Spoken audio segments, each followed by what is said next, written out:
for the technology per se, I would say it's possible. So actually, it's being proved. It's could do that. Pick a lettuce, pick a vegetable, pick a apples, whatever, use machine. Right. Okay. People still think, okay, yeah, probably not possible right now. And just think about the farming. Right. The similar thing back 50 years ago. Yeah. Back 100 years ago. That time. I have people in the farming business. Yeah, a lot of people are in the farming business. Maybe over half of the population is working in the farming business and try to produce enough food and fiber for people to eat and to wear, right? Right. But today, look at it. And at that time, people think, okay, farming, you work with crops. How can machine do that? The same question they ask. You talk about a plant of corn, a plant of soybean. How can machine handle that? People have that question that time. But since the need coming in because of industrialization, and a lot of people, move from the farming society to the cities. And so the farming population reduced. However, there's a demand on there. Everybody need to eat. Okay, so with the declining farming population, people have to create a technology to feed in to replace the population move to the city. So that's the agricultural mechanization can take it in. And so as the technology developed to today, I would say, we can say it's fully mechanized. Right. Okay, and even with some new challenges today is, we not only can use the mechanization to do the farming, but we can also use, call it the mechanization with precision.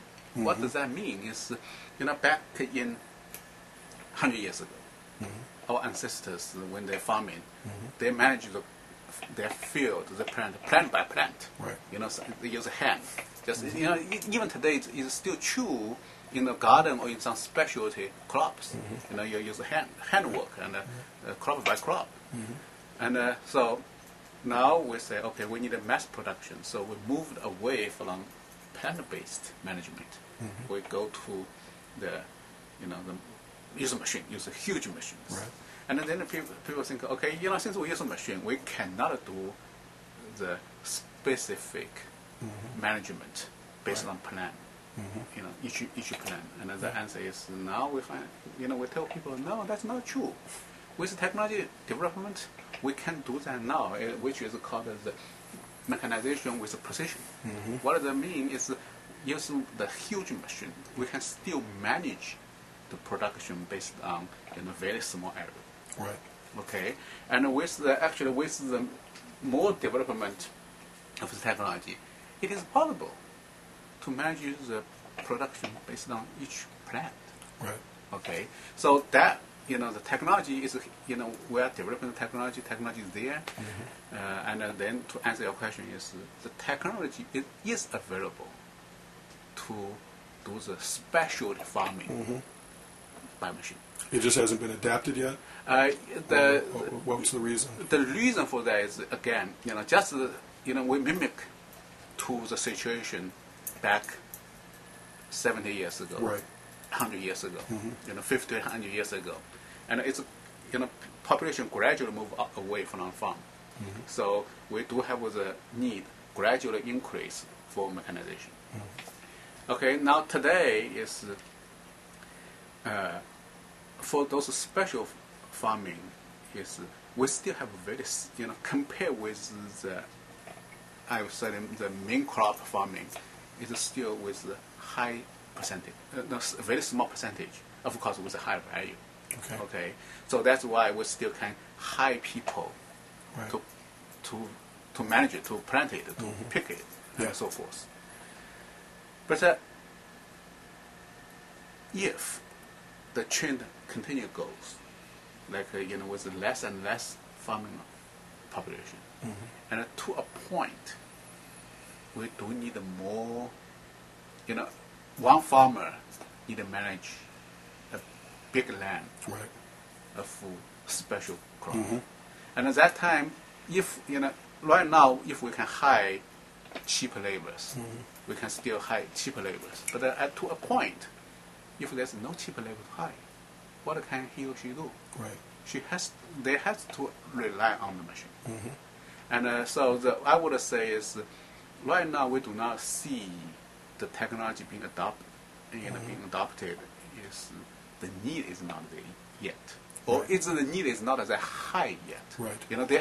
There are needs, right.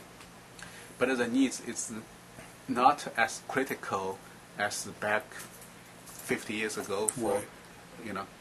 Well, I know now. I mean, I don't know how much you know. I'm a big reader, and I really want to say, our blog, our video thing does focus on illegal immigration, and there are aspects we're very upset about. We don't blame the immigrants. We understand they come from a poor country. I mean, their motives are very understandable, but there are also costs. I mean, because I study this shit, we know that 90 to 100 emergency rooms have closed in California. We covered 3 stories last week about tuberculosis, Hep A, and Chagas making a big comeback in the States. I mean, these are things I think all reasonable people can say. These are things to be concerned about.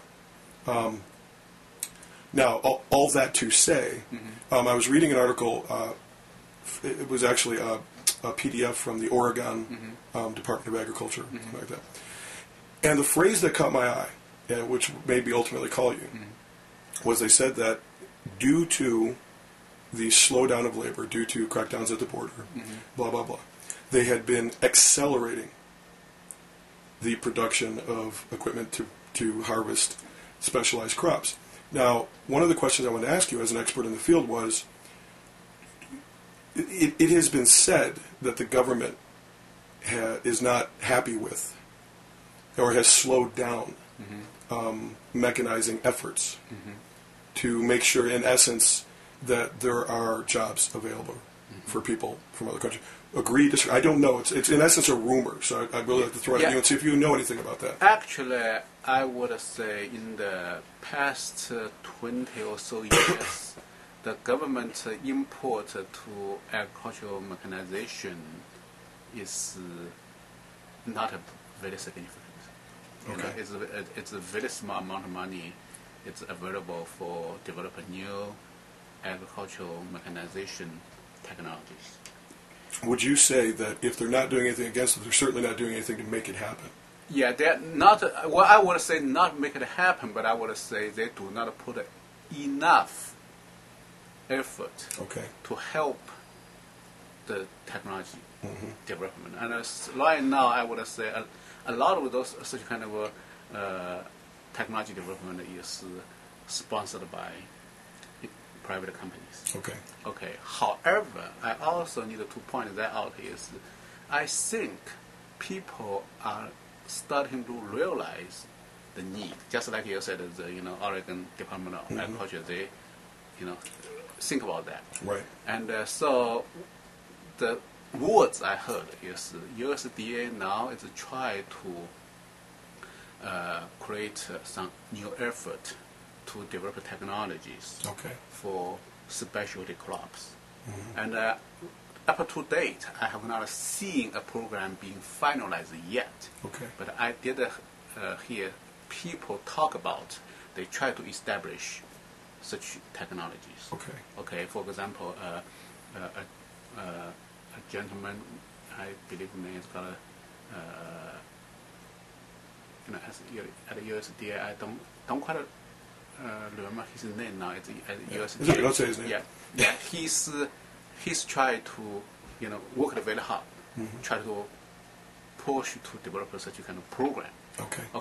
When you have the program, then the government can kick in some resources and to help to the development of technology. So I would say the demand is increasing now. And the technology feasibility is being proved. But we still need to do a lot of work to make the technology useful or usable. And I would say usable is more important word, I would say. Because there are a lot of technologies there. We proved in paper, in computer, in whatever, but if farmer cannot use it, Right. It's still not a technology. Right. You know, It needs to be field ready. That's right. That's Okay. right. But to do that, there's a lot of Right. issues need to be addressed. Sure. So I would say, this is a challenge. Mm-hmm. Right now, I would say we still need the low-cost laborers to help us Mm-hmm. to do the farming, Okay. especially for the special crop farming. But in one day, if such kind of labor is not available, and then we have to find out a technical solution to solve that. Right. And it is 100% possible. We have the confidence to find such kind of Okay. solutions.